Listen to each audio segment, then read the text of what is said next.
Assalamualaikum warahmatullahi wabarakatuh. Perkenalkan, nama saya Nainur Aini,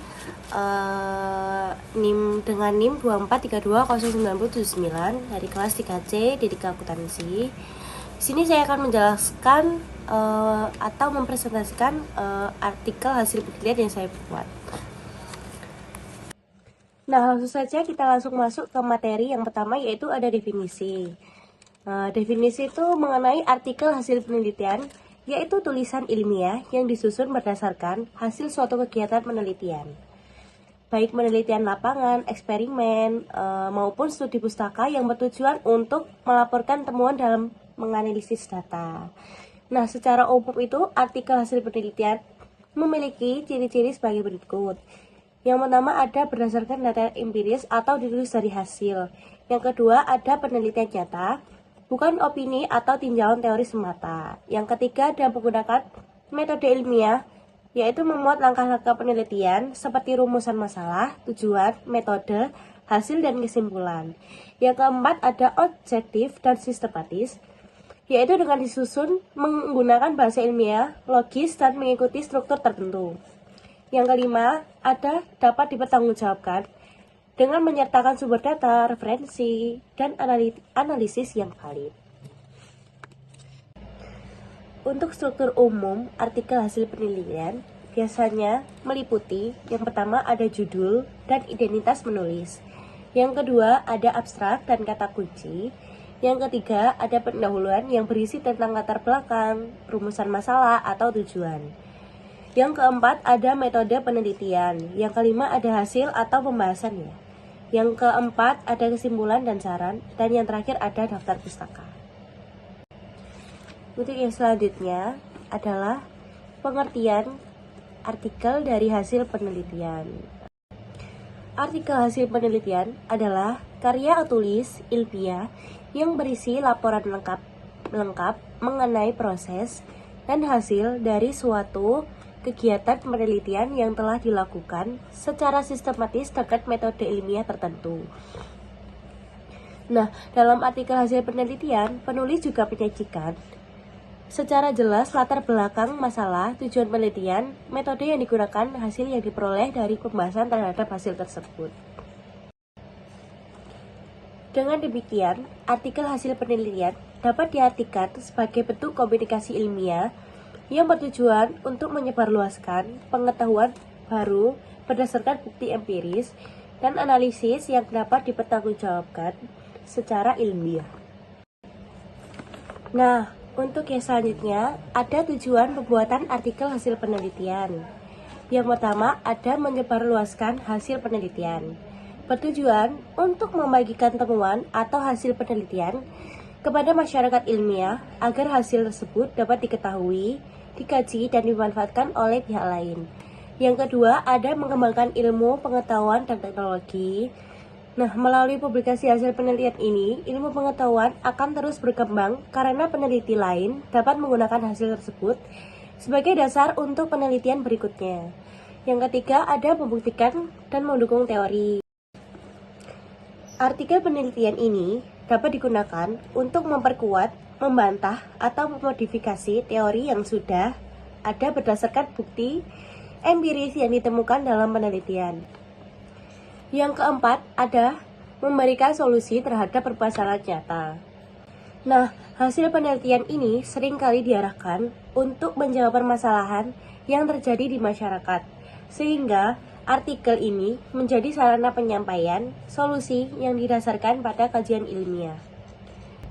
Yang kelima yaitu ada sebagai sarana pertanggungjawaban ilmiah, yang juga berfungsi sebagai bentuk pertanggungjawaban meneliti atas kegiatan ilmiah yang telah dilakukan dengan menyajikan data dan analisis yang transparan. Yang terakhir ada meningkatkan reputasi akademik penulis.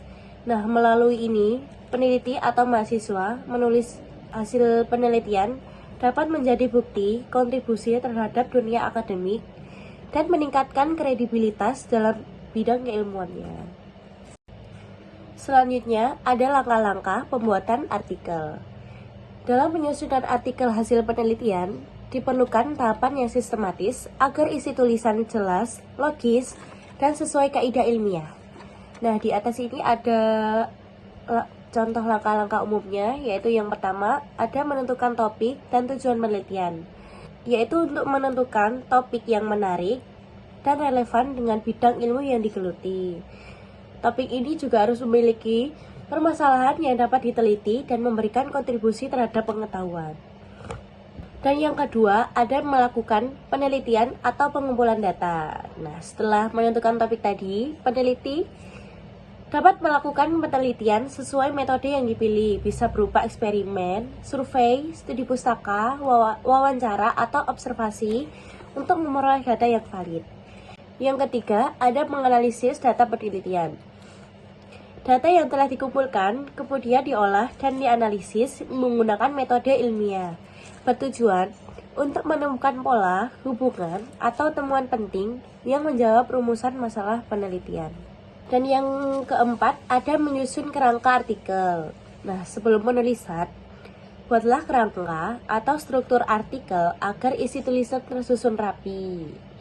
Nah, struktur umum artikel hasil penelitian itu biasanya meliputi yang pertama ada judul, yang kedua ada abstrak dan kata kunci, yang ketiga ada pendahuluan, yang keempat ada metode penelitian, yang kelima hasil dan pembahasan, yang keempat kesimpulan dan saran, dan yang terakhir ada daftar pustaka.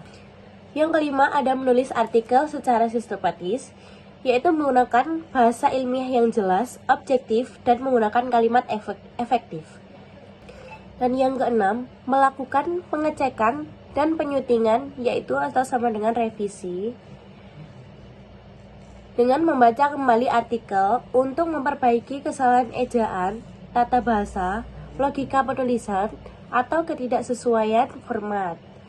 Revisi ini penting untuk meningkatkan kualitas tulisan.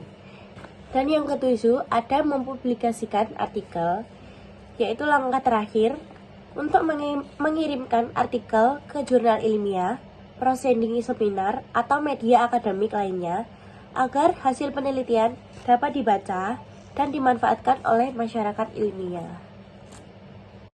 Nah, untuk berikutnya yaitu contoh hasil penelitian yang saya buat, yaitu dengan judul Penerapan Sistem Akuntansi Pemerintahan Berbasis Akrual dalam Pengelolaan Keuangan Daerah pada Kantor Gubernur Provinsi Jawa Timur di Surabaya.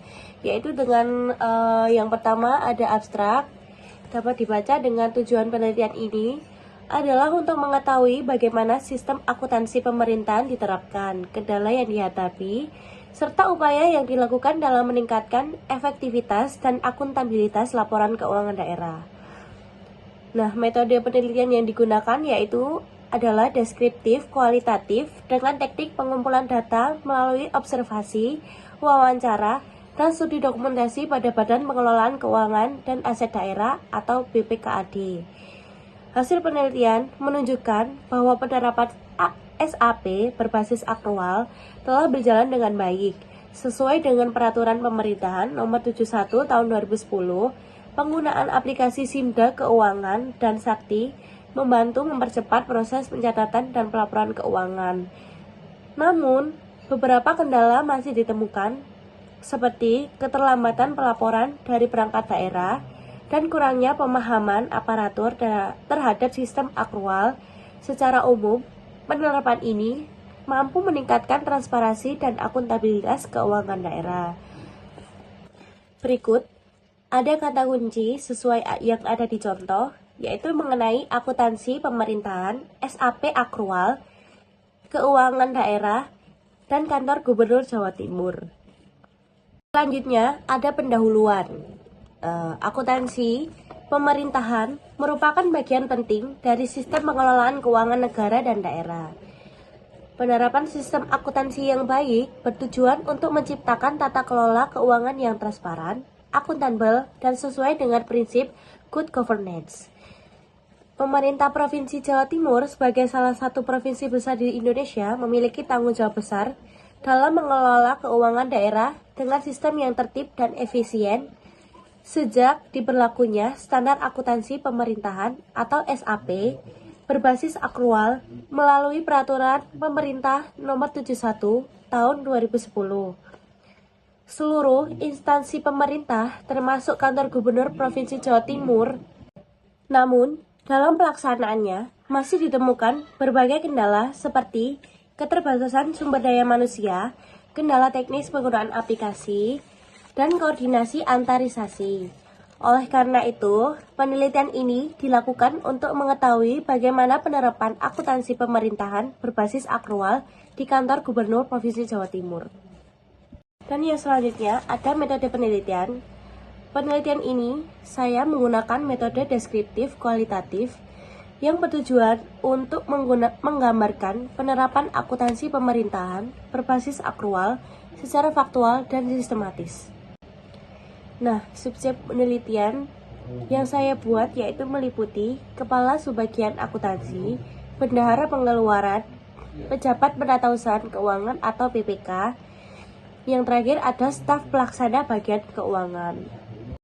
Berikutnya, ada teknik pengambilan data yang saya buat, yaitu yang pertama ada metode observasi, yaitu dengan cara mengamati langsung proses pencatatan dan laporan keuangan. Yang kedua ada metode wawancara, yaitu dilakukan dengan mewawancarai pegawai bagian keuangan dan pejabat yang terkait. Yang ketiga ada metode dokumentasi, yaitu dengan cara mengumpulkan dokumen seperti laporan realisasi anggaran atau neraca dan laporan operasional. Yang selanjutnya ada hasil dan pembahasan yang saya buat yang berisi mengenai hasil penelitian ini menunjukkan bahwa kantor Gubernur Provinsi Jawa Timur telah menerapkan SAP berbasis akrual sesuai dengan Perundang-undangan Nomor 71 Tahun 2010. Dengan proses pencatatan dilakukan melalui aplikasi Simda Keuangan yang terintegrasi dengan sistem pelaporan nasional Sakti. Berdasarkan hasil wawancara dengan staf keuangan, diketahui bahwa penerapan sistem akuntansi berjalan cukup baik.